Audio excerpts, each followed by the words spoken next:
EA. Buh. Niet. No. Nay.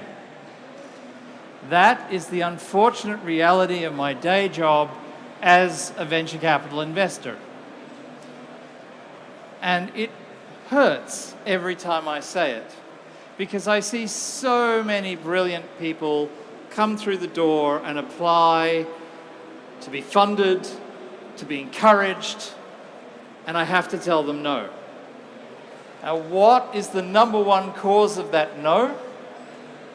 The number one cause of that no is the number one cause of so many businesses running into trouble at the moment. It's ridiculous.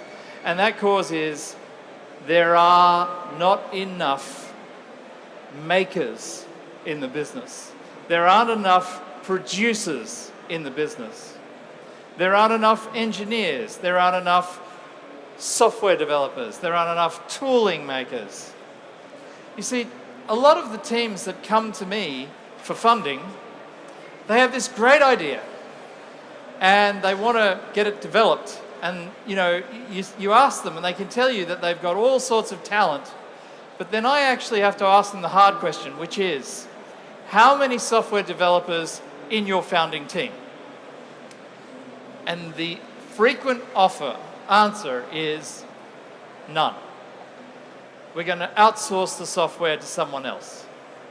Now this is exactly like somebody coming to you and saying, I'm going to start a really great new restaurant on the high street. It's going to be fantastic. We have a sommelier to die for. We have the best marketing. We're going to have decorations by, the ultimate French designer. And the front of house is a celebrity you might have all heard of. And then you ask them, oh, that sounds amazing. Where's the chef from? Oh, no, we're going to outsource the food to McDonald's, where we have a very special relationship. It's going to work. And of course, it's not going to work. If you can't do a restaurant without a decent chef, you cannot do a software or a technology business without hardcore software developers or engineers. You can't do an engineering business without engineers. And guess what? Every business is a software business these days. Every business. There is somebody selling woven baskets halfway up the Andes, and they have a website. They are a technology business. Plus, they also have some decent makers. Now, if you want a business that's sustainable, it's got to make stuff. It's got to build stuff. It's got to move atoms, really. There are businesses that don't need stuff moved, okay, but they do move stuff. They move electrons. And they move electrons in very, very exciting ways. So you've got to move stuff. If you have no makers, if you have no developers, you cannot effectively move and package stuff. I'm sorry, it's just not possible. So how do we fix this problem?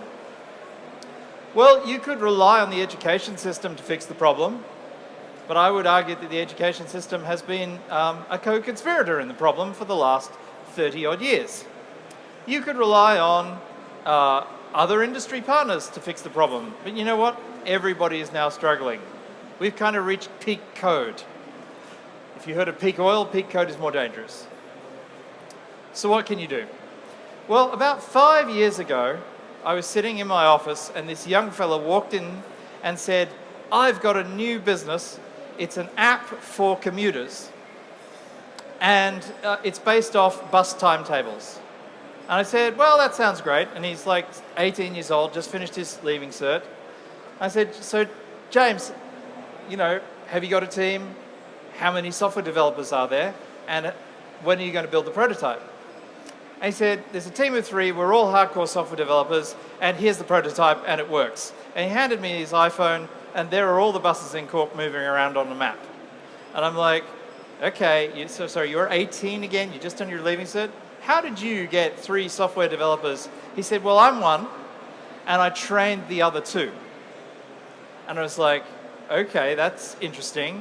How did you train the other 2? He said, I started a computer club in my school. I said, why did you do that? And he said, well, I won a web award, And it was announced over the PA system, and all these people sought me out, not to beat me up because I was a nerd, but to ask me, how do I build my own website? And generous spirit that he is, James said, okay, well, I'll teach you. And he eventually had quite a big club in the school. Now, this school is Pres in Cork, which I'm reliably informed is one of the better ones. Right? Take note of that.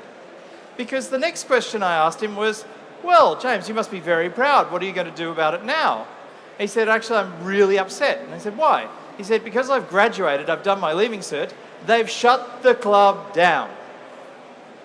I said, why on earth would they do that? And he said, because none of the teachers have any qualifications in software to run it. This was 5 years ago at a very good Irish school, I'm reliably informed. Right? Alternatives are available. And yet, they themselves didn't have any coders. So 5 years ago, I did a little bit of a survey, and I found that worldwide, no coding was available for young kids to learn. Anywhere. And so I went back to James and said, James, listen, if I could help you or assist you or work with you, would you continue your club in an alternate venue? And he said, oh no, it'd be too expensive and we'd have to rent venues and handle it, and no, it wouldn't work. I said, if I could get the venue for free, would you do it? He said, Bill, you're crazy, but if you can get it for free, of course I'll do it. So I rang up the National Software Centre in Cork, and I said, next Saturday, can you give me your best training room for 3 or 4 hours for free? And they said, no. But they did say, and what was it that you were actually wanting to do? I said, I want to teach underprivileged kids how to program computers so they'll have a job for life for free. They went, okay, we can fit you in at 10:30 next Saturday, no problem. And that was the first Coder Dojo. We had no idea what we were doing. It took us months and months to figure out the systems and how it would work. We came up with one rule for the kids, above all, be cool. That worked out well for the kids. We came up with one rule for the parents, step away from the child because you slow down their learning. And now we have 1,300 locations in 70 countries. And they're all free. But the thing most people don't know is they're not in schools, they're not in universities as much as they are in corporates, in businesses, in boardrooms. And there are some remarkable effects from that. See, if you want to attract talent to your business, there's something amazing when you say to that talent who has children, oh, and if your kids would like to code, they can come and learn for free every Saturday in our boardroom. That's a really big impact. That's attracting talent. Another thing we've discovered is that the local community and the businesses that run dojos have found really great bonds. They've created whole new initiatives together that have resulted in more sales, resulted in more efficacy, and resulted in more engineers joining their businesses. See, tech people like to cluster. And when you go and volunteer at a dojo, it's an amazing experience. And if that dojo happens to be at a business that you like, a lot of business starts to happen in the background because the parents aren't allowed to stay with the children, so they talk. Funny that. Coder Dojo's objective is to make what we call coder poets, people who combine economy of expression and creativity in the language of code.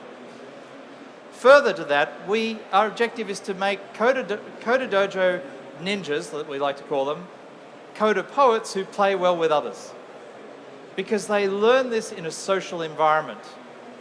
Just as you might go to a football club to learn to play football and get good at football, you come to a Coder Dojo to learn code to the exquisite degree of being able to create like a poet in it. Because coding is a creative task. Beautiful code looks beautiful and it works beautifully. But you need to spend years and you need to work with others to make beautiful code.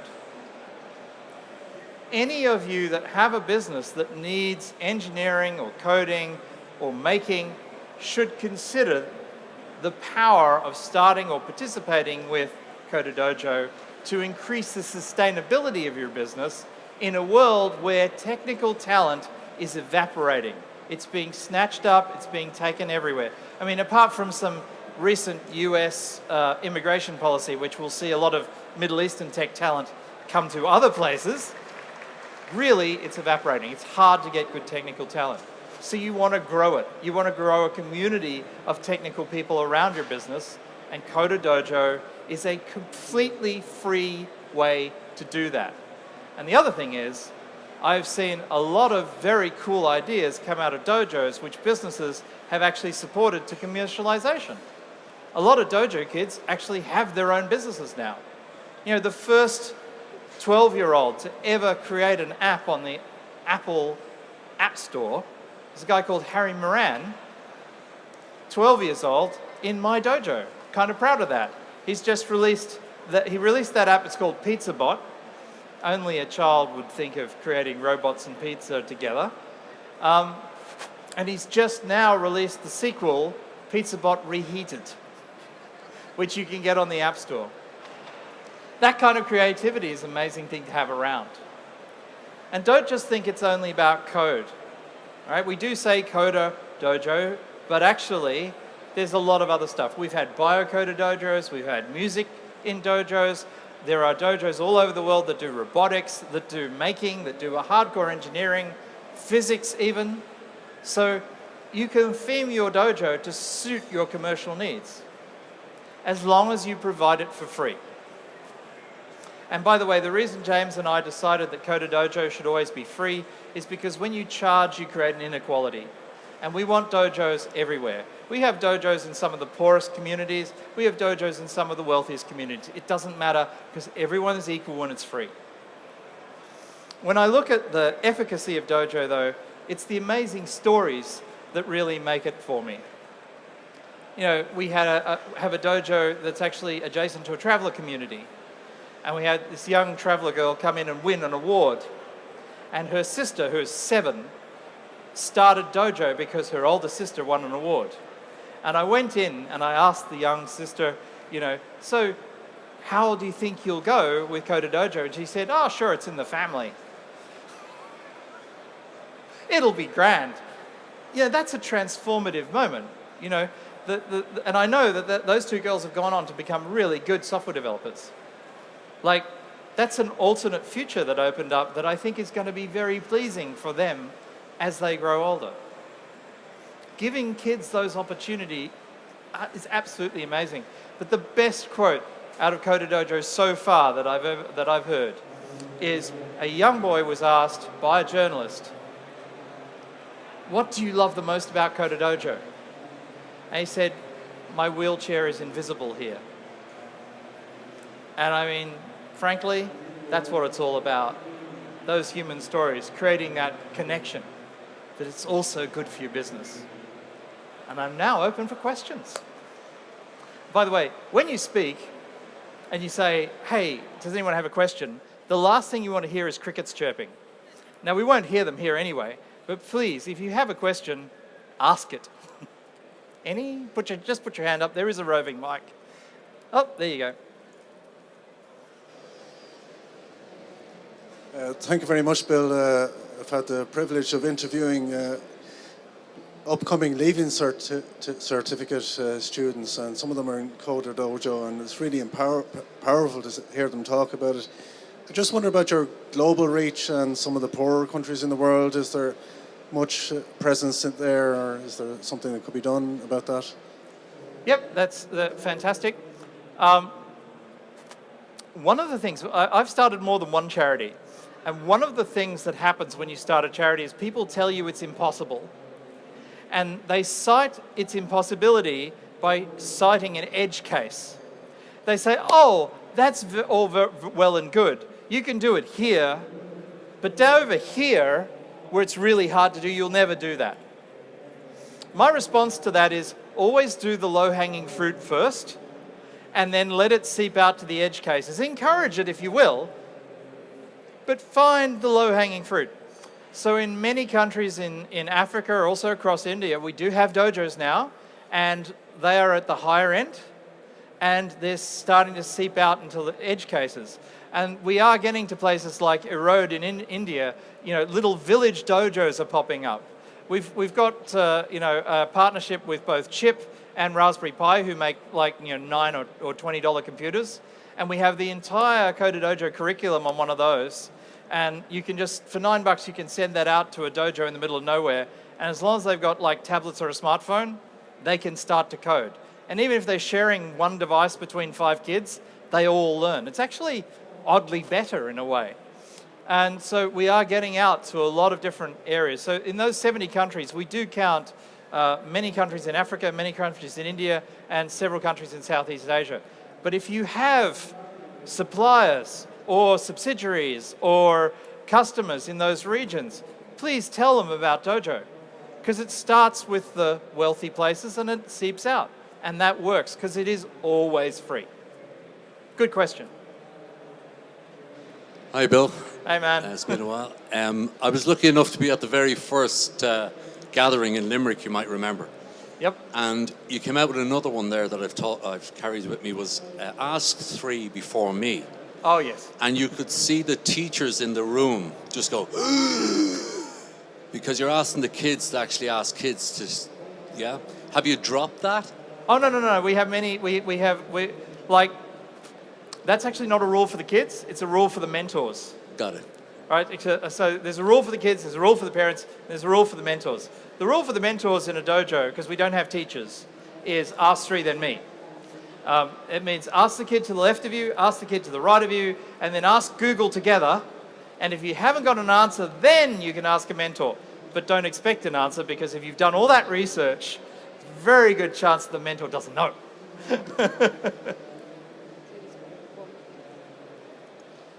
Thank you for your presentation. I wanted to know if is there any redemption for spoiled children of the continental Europe, please? Sorry, so that Is there only, you say that it's spread out a lot in those countries like Africa, Asia, in Europe, continental Europe, where I feel that children are quite spoiled.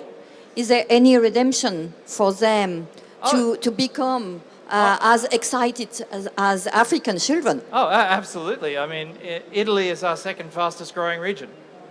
So, we're across Europe. We have a dojo every year in the European Parliament. There are dojos across both Western and Eastern Europe. And I'm happy to report that there are massive attendance coming every year to Dublin for our Coolest Project Awards from, I think it's 20 different European countries. So yes, it's already very much growing in Europe, but we want more growth. Last question. Hi, thanks. I was just, if you're going to really break down the barriers in the tech industry, you'd have to have more women involved. So I was just wondering, what's the breakdown in terms of gender of children participating in the dojos? Absolutely good question. So I spent 18 months figuring out the answer to this question, because initially I only had 2 girls and about 30 boys.